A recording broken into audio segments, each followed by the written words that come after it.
Good morning, everyone. Very proud to be with you today.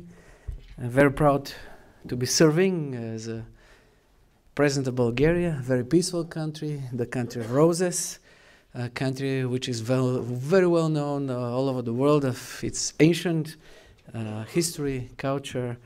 Very, very proud that Bulgaria is on the right track of its European and democratic development, and I was proud to contribute to that. I was just a year ago the head of state, supreme commander of not just Bulgarian but also a NATO member state country and European Union member state country. I knew everybody who is anybody in the world of politics. I was talking to them. I was pretty young. In the year of 2012, I was the youngest president of European Union member state country. Then I was very jealous on the President Duda of Poland, who came and who was younger than me. But as a young and very ambitious politician, I asked all the questions to all those important people on the planet. I was talking to Putin, I was talking to Obama, 25 meetings I had with Obama. I counted every single one of them. I talked to Chancellor Merkel even many more times than with the President Obama. Erdogan and all the world and regional leaders I met, I talked, I asked questions, I was curious, I was looking for answers, and I was trying to understand people who lead the planet today, what kind of plan do they have? Do they have a plan? And I know very well that actually, even if you're in business or in politics or in your social life, if you want the others to follow you, to believe in you, it's not just linked to having propaganda machines, dependent institutions, but it's about having a plan. What do you want to achieve for your country? What do you want to achieve for the planet? And is this plan going to be bankable, bring results for people? So, we're talking to all of them. I made my own opinion about what is going on the planet. Where are we leading? Who is leading? Is someone leading today? And I want to share that with you. I'm even trying to write a book. It's called Cold Peace, of the situation we have today on the planet. I call it Cold Peace because I do not agree with many analyzers, politicians today who say we are in a new Cold War time. Even I listened to the Russian Prime Minister Medvedev on the Munich Security Conference in 2015. I was on the first row when he said we are in a new Cold War time. I disagree completely. We're not in a second Cold War, but we are in a very new phase of development, much more dangerous, much more unpredictable, much more worrying than the second, after what happened after the Second World War and the Cold War time. And I call it called peacetime. It is peace because nobody wants to have a full-scale war, but it is a cold peace because we see all the parameters and all the methods from the Cold War time coming back. We see enemies, we see propaganda machines, we see attacks, including cyber attacks, we see wars in a way of hybrid wars, but also real wars. We witnessed a record number of conflicts on the planet. I'm not telling you this, it's the Secretary General of the United Nations. For 5 years I was there representing Bulgaria, the European Union also. I listened to the speeches very carefully of everyone. And we witnessed today a record number of crises, a record number of conflicts, a record number of refugees, and a record numbers of uncertainty and instability on the planet. So this is, for me, a new phase of development. It is that the world today is swimming in unknown waters. It's very different of what it was during the Cold War time. And let me give you a couple examples why it is different and why it isn't more dangerous. In the Cold War time, there was a certain level of trust between the two powers. Today, there is no trust at all. In the Cold War time, there was certain predictability. Even the Soviet Union, for example, initiated, I repeat, initiated a peaceful process in Europe that ended up with, I would say, the strongest foundations of not just peace, but the lasting peace in Europe. And those are the Helsinki Accords from 1975. So the Soviet Union was part of the process leading to amazing results, which are the Helsinki Accords, the very basic foundations of peace in Europe. But Russia today has blown up completely and violated totally what the Soviet Union was standing for, the Helsinki Accords. So Soviet Union signed up, initiated a process that is today completely blown up and violated by Putin's Russia. In the Cold War time, there was a lot of cooperation, and there were, we call it red lines, and we knew that those red lines are not going to be crossed, even by the two superpowers of the Cold War time, the United States and Russia. Today, many red lines have been crossed completely. For example, to all of us in Europe, a red line, I'm not speaking just about the European Union, I'm speaking about 47 countries in Europe that represent 830 million people, represented by the Council of Europe. To all of us in the Council of Europe, I was leading the Council of Europe in 2016 and the Committee of Ministers of the Council of Europe, and it was still possible to achieve a consensus, but it was not possible to cooperate on major issues where it was possible even during the Cold War time. So red lines have been crossed to all of us in an amazing way. One of them was that we all believed that borders are never, ever going to be moved in Europe by force. But unfortunately, this is exactly what happened in Ukraine. We believed that if you have the strongest nuclear arsenal on the planet, if you are a member of the United Nations Security Council, then you have certain responsibilities like no other countries do. You need to give an example. You need to have a plan for a peaceful world.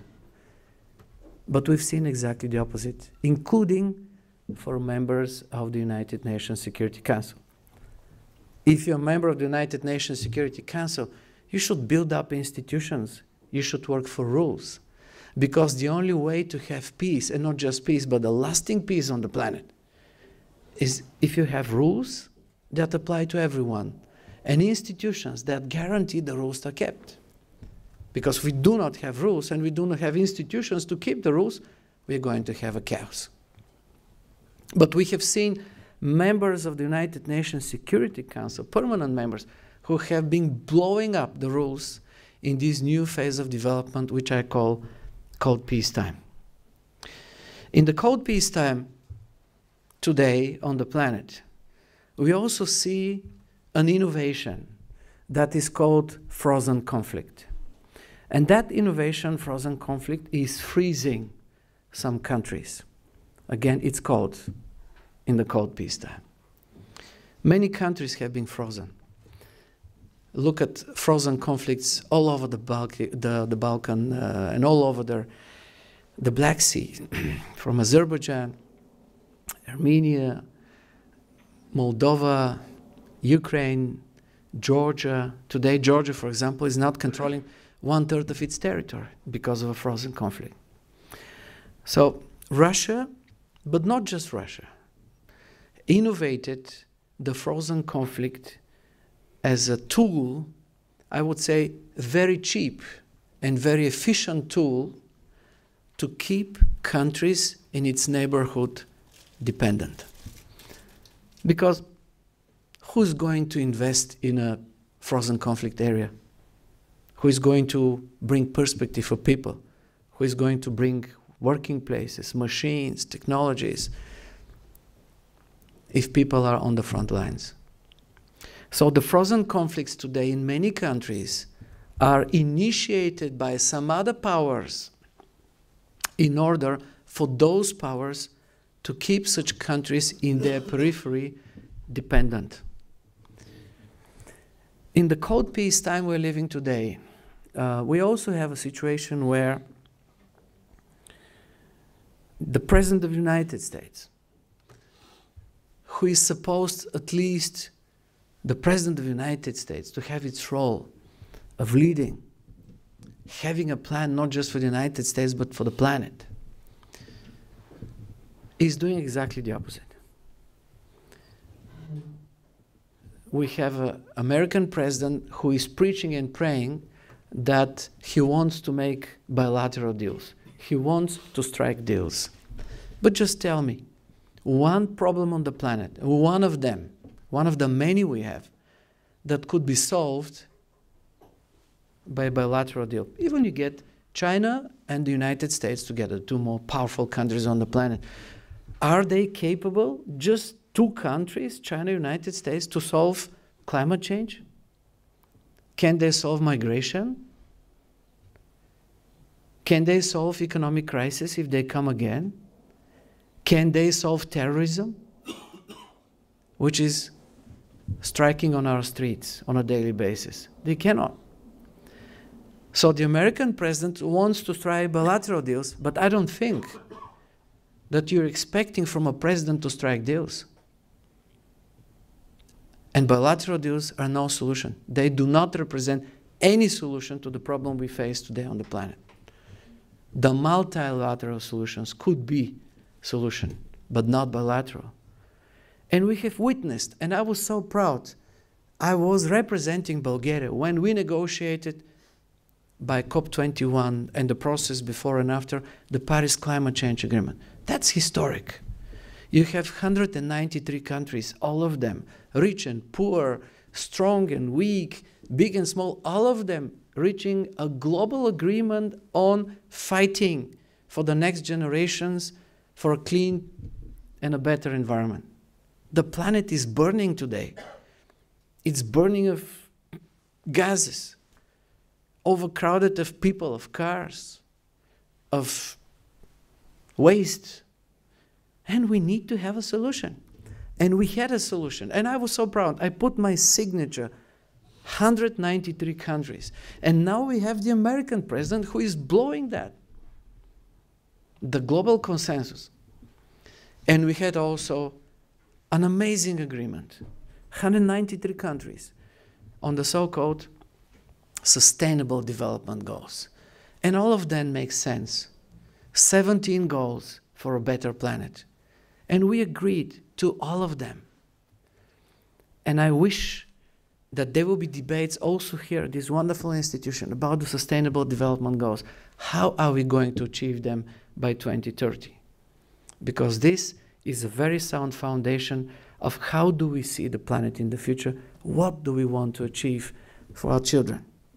But the American president today is not interested in that at all. And most of all, we in the European Union are extremely worried because the American president today, the President Trump, does not understand and he is not willing to support the process of European integration. He just looks at bilateral deals.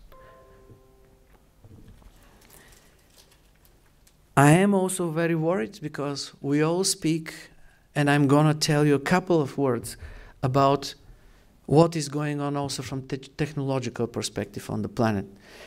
And we see an amazing development. We see industries coming, a new industrial revolution on our doors that is going to change the planet completely in the next 10 years. Everything is going to change. The way we live, the way we travel, the way we produce, the way we work. It is all going completely to change. And in this period, in this exciting moment of history, the American president is campaigning that he's digging coal. We believe in the 21st century, not the coal, the petrol of 21st century, the most valuable asset is data, is information. And whoever controls that information, whoever knows how to work with that, he's the king for 21st century. But we have the American president telling us we need to dig coal. So it's very dangerous that the world leadership today, in the cold peacetime, as I see it, as I write in my book, I'm sharing with you my thoughts, which I bring in my book. Politicians today, unfortunately, do not lead. They do not have a sustainable plan for the future. We might be striking some small deals, we might be fighting with a lot of problems, but you see, there is just two ways how you address a problem. You get every book on management, and then you will see the worst possible approach and the best possible approach. And I wish to see the best possible approach, but unfortunately I don't see much. Probably 20 out of 200 countries on the planet are a symbol of this best possible approach. The worst possible approach is the so-called damage controlling. It is in your life, it could be in your family, it could be in your businesses, it could be in your country. You have a lot of problems. And when you have a lot of problems, every day you deal with them. You have a lot of damages, you're trying to control them. That's how I've seen the European Union reacting in the last 5 years. I'm a very pro-European politician, pro-democratic. I love the European Union. I campaigned in Bulgaria by saying the European, to me, is not going to be a foreign policy, but it's my family.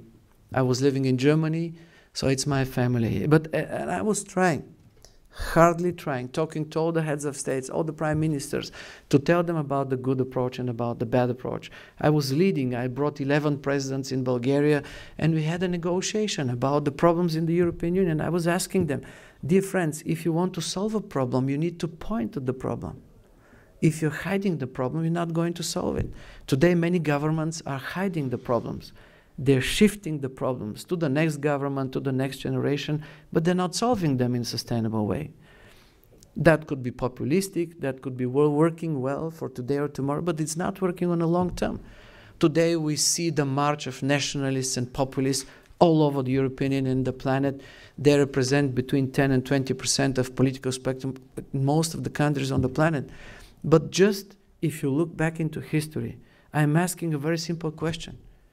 Show to me one country on the planet where one politician have solved any problem, one problem, in a sustainable way through nationalistic and populistic approaches.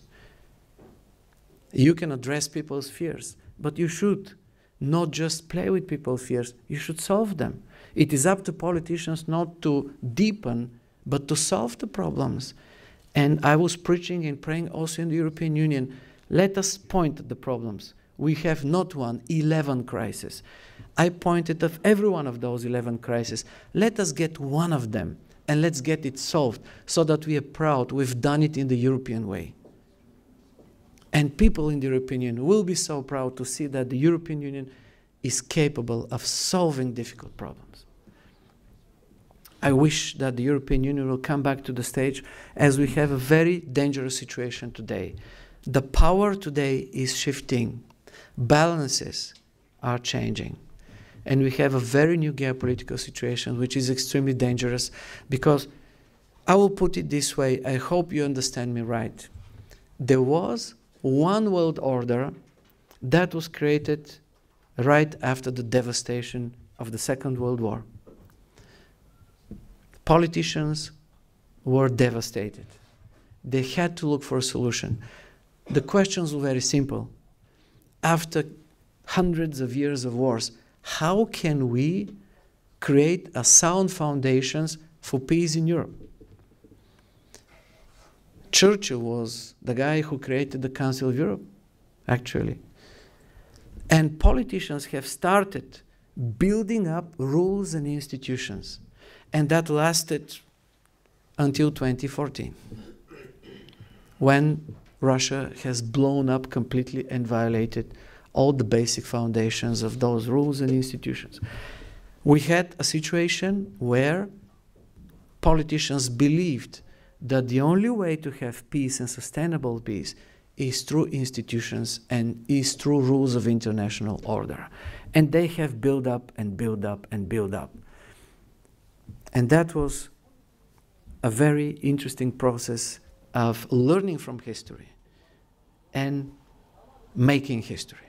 So the European Union was making history.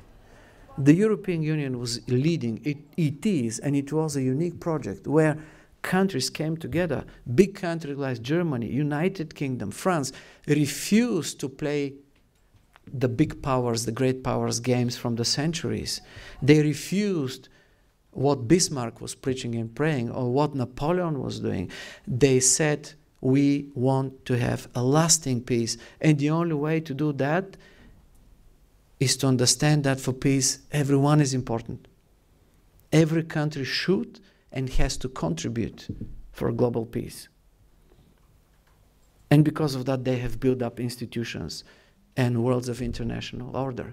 But now I'm asking you, one of the most heavily weaponized and dangerous borders on the planet is, for example, the one between India and Pakistan in Kashmir.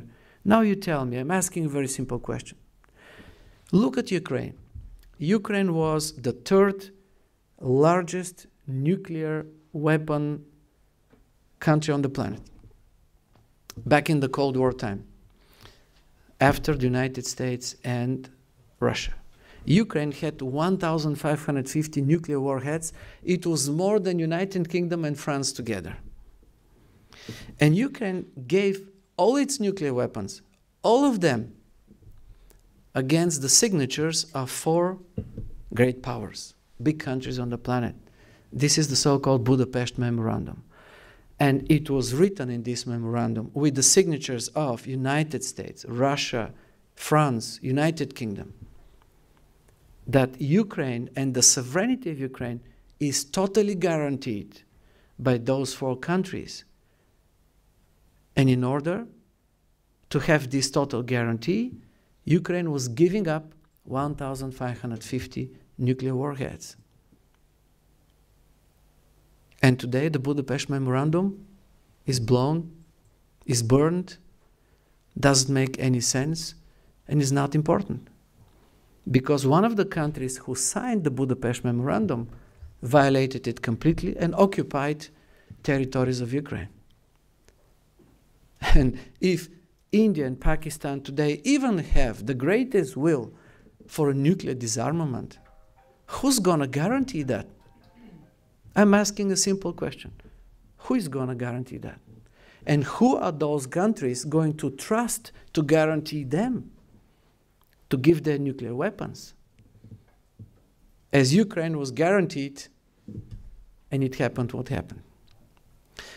So we are swimming in unknown waters. We are in a very new phase of development. We are in a cold peacetime.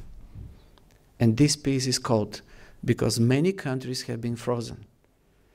And because international rules, international relations today are not built up, but more moving into being frozen. And in this new phase of development, nobody is guaranteed anymore, as the signatures of those countries makes no sense anymore. And today, I'm giving you another example. The United Nations Security Council. We have India, we have Iraq, and we have Syria, for example. When the war broke in Syria, in Iraq, the United Nations Security Council was capable in hours to take a decision and to guarantee a humanitarian aid corridor so that thousands of lives have been saved because of humanitarian aid, doctors, nurses that were delivered and could do their job in Iraq. In the Syrian war, we have 7 years, 32 debates in the Security Council of the United Nations, 16 vetoes by the United States, 16 vetoes by the Russians. No solution at all. We have seen in Syria humanitarian aid being bombed and not preserved. So international institutions in one or the other way deteriorate, and not capable of bringing solutions anymore, and this is extremely, extremely dangerous. We see strong people in the cold peace time. They fire our imagination. They are very strong. But if you look back to history, you will understand that by having strong people, it's not so important what they do. The most important thing is, in history, always after strong people, strong leaders, as a rule, we have devastation. Napoleon was a very big leader, amazing leader. In first years of Napoleon, probably you know, probably you don't know, he innovated the constitutional court. Napoleon was an amazing democrat, very progressive young leader. And then he ended up being emperor.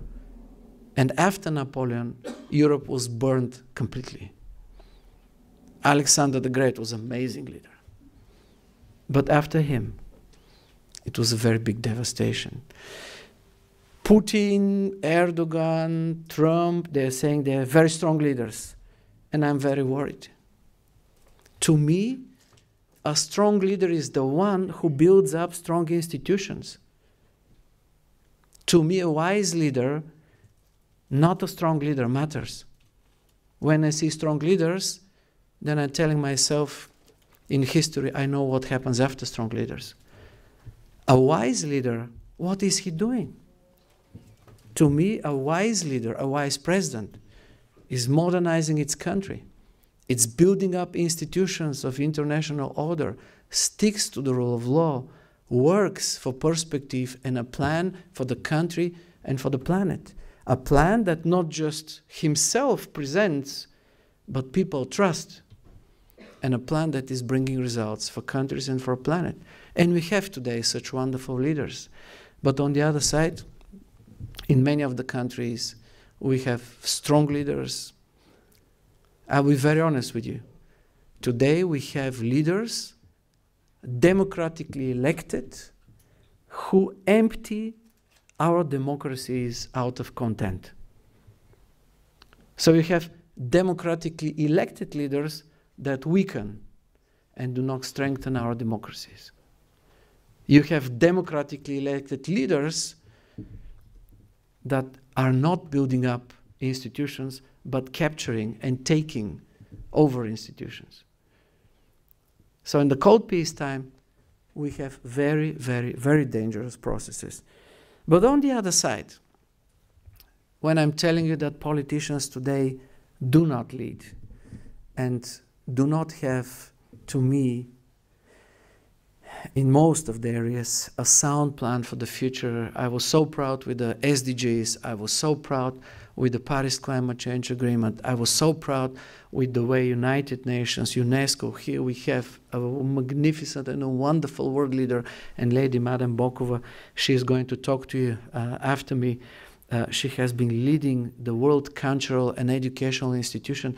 She can tell you so much how she struggled, and how she was fighting for world leaders to understand the role of UNESCO, to support, to give and not reduce financial support for institutions that represent the very best of humanity and the very best of our approach. How do we address the 21st centuries? Politicians today, once again, do not have the best approach, which is to me the proactive approach, but represent one of the worst approach, unfortunately to say, which is the damage controlling. Imagine we have proactive approach, long-term plan, 2030, 2050. Imagine we're working hard. We have a full consensus on the priorities. We say that the only way to fight terrorism is to educate people, because terrorism starts when education fails. We say that the only way to give a horizon to young people is by being sustainably active on the planet, because young people care about their future, and bring solutions to that, and do not just play day-to-day games with coal mining, steel producers, and defense companies and whoever, but just have a long-term plan on the planet, on your own country. I was very proud because in Bulgaria, I initiated 2020 national strategy, which is now executed by the 6th consecutive government. I was very proud that I started the debate for 2030, led the debate for the SDGs in Bulgaria. We implemented them in our national strategy. Bulgaria is now heavily contributing to the European Plan 2030. There are 2 countries on the planet that are very wise, very smart, and have a long-term plan and full consensus on its priorities. Guess who they are? China has a plan 2050, and Germany has a plan 2050. And many other countries have 2030. And that's nice. That's really wonderful. So you could have a plan. And politicians, of course, it's very democratic to fight in the parliament and to have different ideas. Of course, it's democratic, very democratic to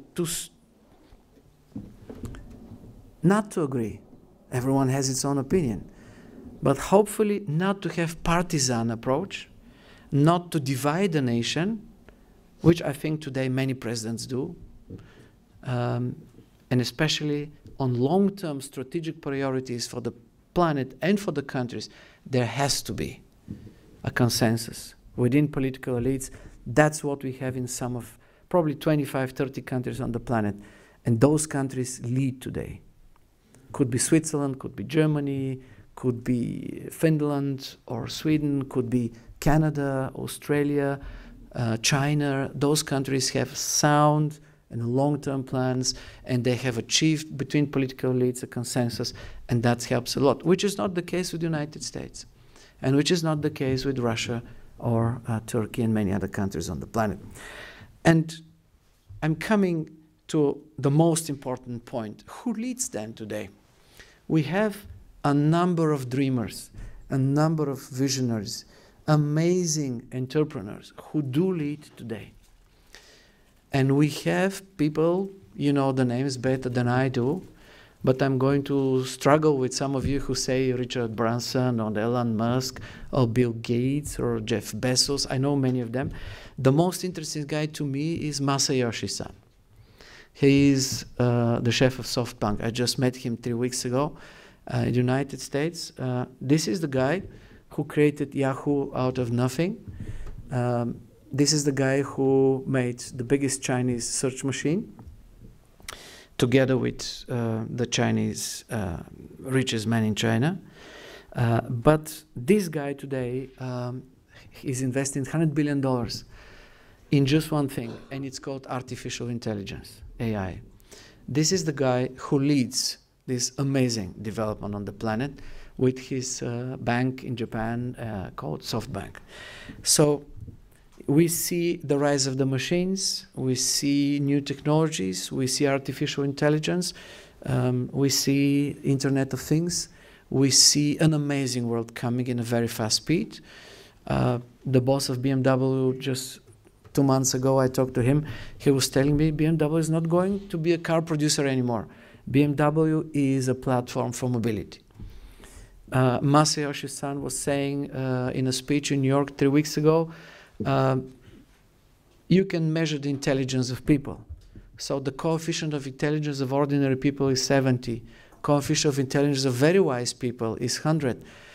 Einstein was having a coefficient of intelligence of 200. The machines in 2030 are going to have a coefficient of intelligence. When Einstein is 200, there will be 10,000. 10,000. So what do we do then? And here is the most important question to me, that as the world is going to change in a dramatic way for the next 10 years, I predict that in 10 years we have just 2 solutions, either a very big drama or a new sound foundations for balanced, predictable, and sustainable world order for the 21st century. This could be a big drama if we vote for politicians and we support politicians who will not be able to produce rules and institutions of international order to keep cope with the new balances on the fast-changing world, multipolar world, multi-power, a lot of global, a lot of regional powers. And on the opposite, we could have an amazing and sound and a lasting peace and wonderful prerequisites for a beautiful planet if politicians, after Trump, because I have no hope of Trump or Putin or Erdogan, but after them, we support wise politicians who will be capable to bring rules and strengthen the institutions of international order to address the new realities of technological advance and political balances in the new 21st century and create the sound base and foundations for international order. I would definitely vote for such politicians, and once again, not strong leaders, but wise leaders. It's what we need. Leaders who support not interests, but who support rules and institutions. Leaders who do not occupy their neighbors, but help their neighbors. And I hope that in the next years we can see such a positive change. Remember, we are in a new phase of development. It is peace, but it is a cold peace, and it depends on every one of us to have a lasting peace in 21st century. Thank you.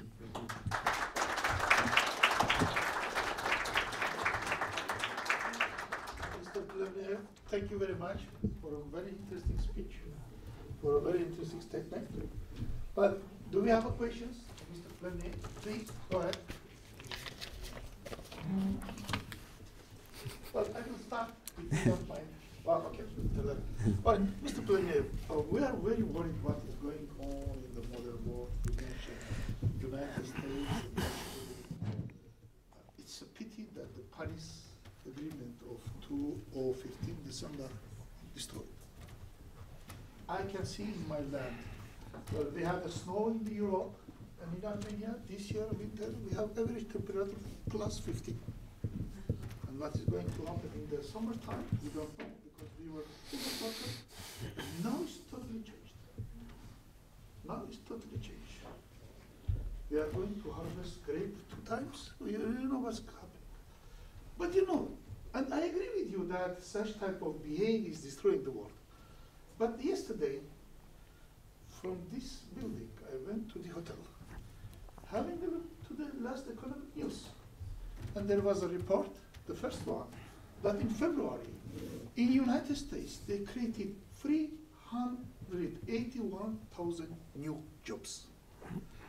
This is a tremendous figure, because during the Obama's time, who used to be a very successful president, or Bill Clinton, again, economic very successful presidents, the maxi was 100 to 110,000. So Trump, the rating is going up because he's going to reduce the unemployment like this. Unbelievable limit on 3%. It used to be, 7, 8, 9%. Or look to the Russia economy. The unemployment is going down. Economy is in a swamp. They have a negative degree of growth, or sometimes they have 1, last year they had 1.5. But unemployment is going down. And prices on our vodka are still not high. Don't ignore that. Don't ignore that. That knows, that Putin that knows that. Don't ignore that. Well, how you can explain that? Both of them are going to be, in Russia, people are feeling that it's good. And I haven't been in the United States since last year, but they again, they're going to consider that. That's bringing positive results. What is your opinion on that? Yeah, you asked several questions. I'll be very quick on all of that.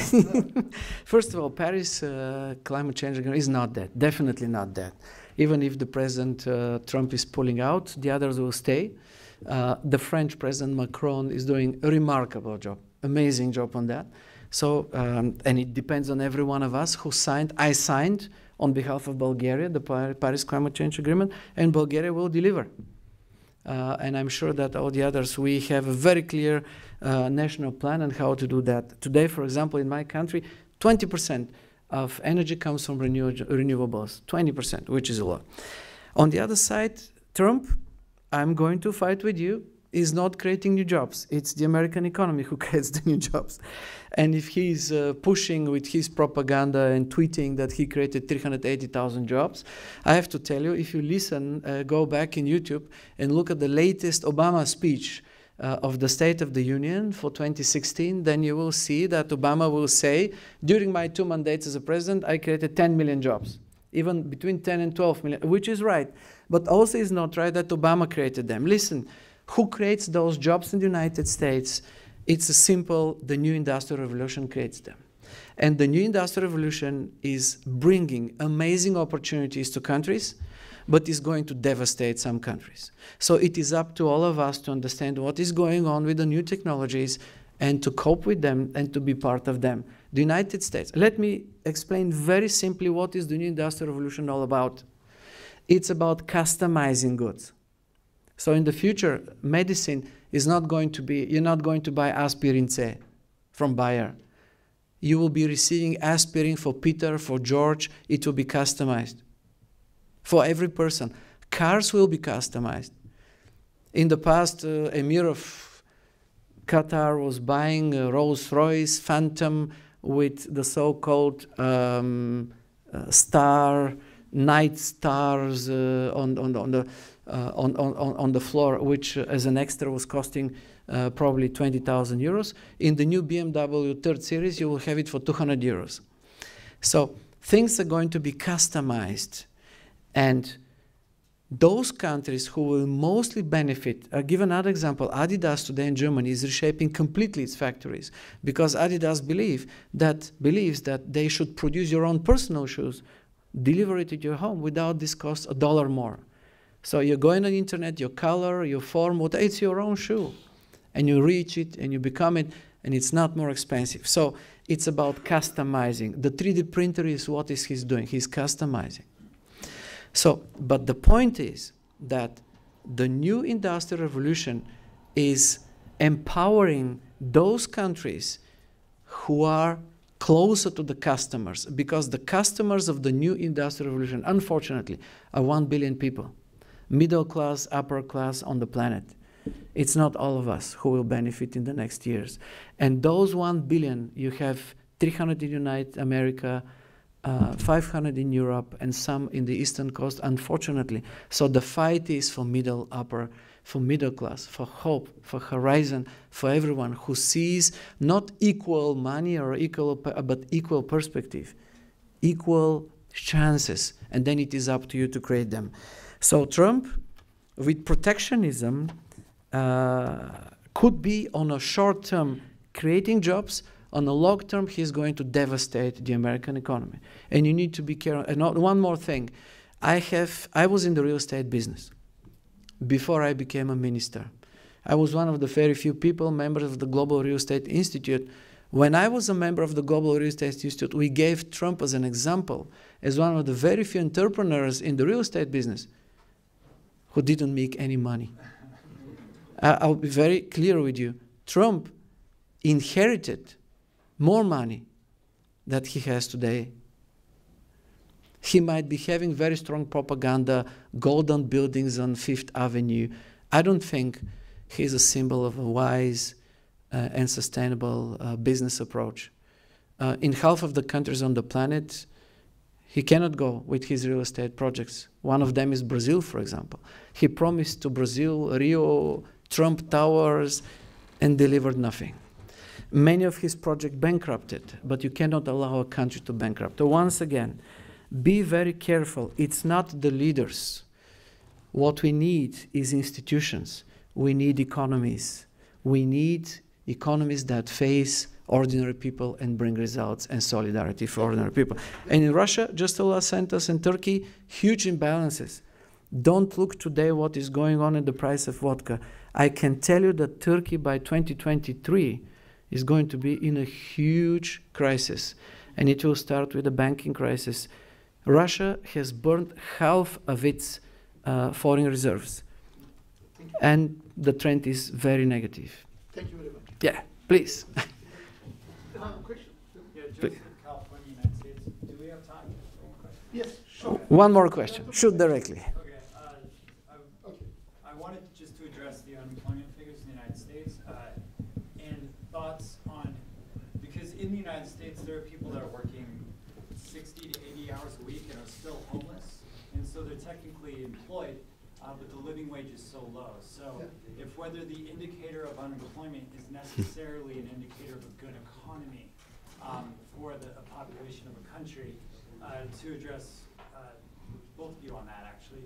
But my question is we're understanding the aggressiveness of Russia, particularly as you were speaking about in 2014, yet we also saw trade between Europe and Russia during that time. Yeah. And so if we're looking at strong institutions and actually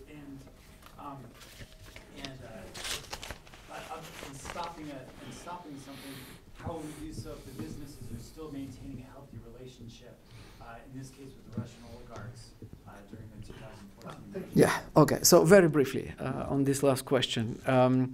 10,000 German companies today are pulling out of Russia. The international institutions, some of them are pulling out of Russia. For example, EBRD has closed his offices in Russia. World Bank is out of Russia. And this is just giving you the trend. And if those major institutions of economy building are out of a country, I don't think it has a very rosy perspectives in the future by having the huge imbalances. Today in Russia, you have 350 banks that are owned by oligarchs. In my country, there was one bank owned by one oligarch. It went bankrupted big time because oligarchs are exactly the opposite of entrepreneurs. Oligarchs are the very worst of every economy because oligarchs can be rich and become rich only through states and using in an inefficient way the inefficiencies of state administrations. Oligarchs love privatization, they love state money, they love public procurement, and they benefit from that, but not ordinary people. So on the other side, we want to see entrepreneurs. And I don't see them much in Russia, and that's my problem. Entrepreneurs in Turkey today are moving out. They are moving out.